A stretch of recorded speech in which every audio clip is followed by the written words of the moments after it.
I trusted the person I loved the most, but I had no idea I was only seeing half of their life.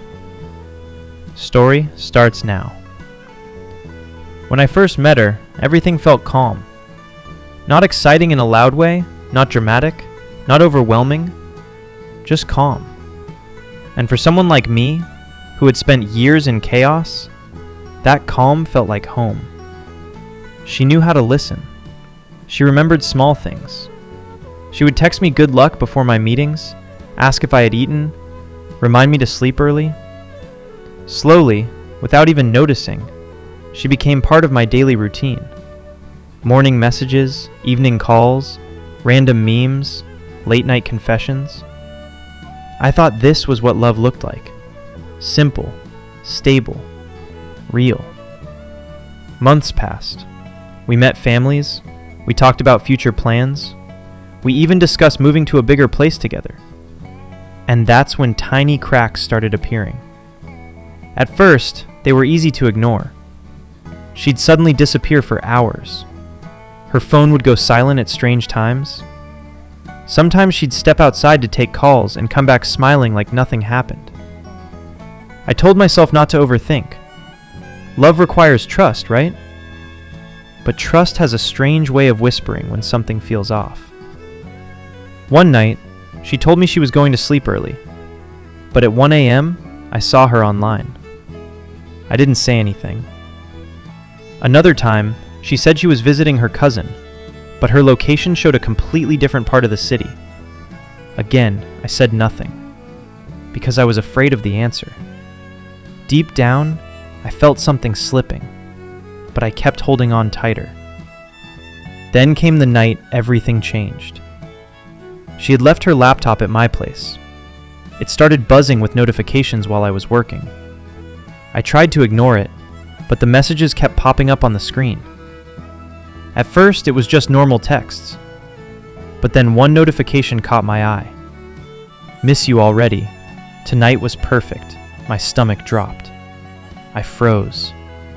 For a long moment, I just stared at the screen, hoping I had misunderstood. But curiosity is stronger than denial. I opened the messages, and suddenly, the person I thought I knew didn't exist anymore. There were conversations with someone else, plans, photos, memories, not new ones, not recent ones. This had been going on for months. She wasn't living one life with me and hiding a mistake. She was living two complete lives at the same time. With me, she talked about building a future. With him, she talked about memories they'd already shared. With me, she spoke about loyalty. With him, she spoke about how complicated things were. I didn't feel anger first. I felt emptiness.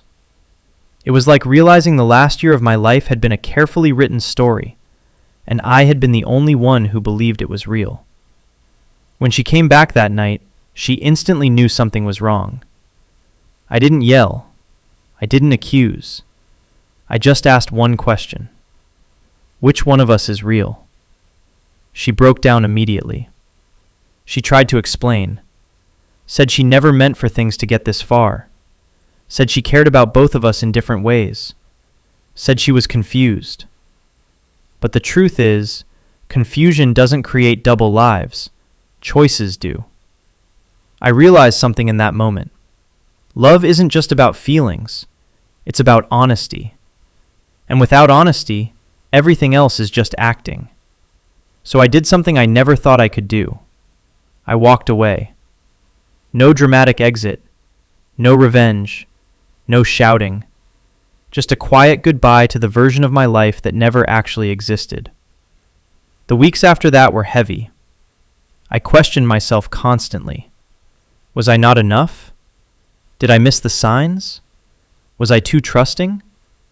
But slowly, I understood something powerful. It wasn't about me lacking something. It was about them lacking the courage to be truthful. And once I accepted that, the pain started turning into clarity. I stopped blaming myself. I stopped replaying memories. I stopped wondering, what if? Because the truth is, When someone lives a double life, they don't just lie to you, they lie to themselves too. And eventually, those lies collapse. Months later, she tried to reach out again. Said she realized what she lost. Said she made a mistake.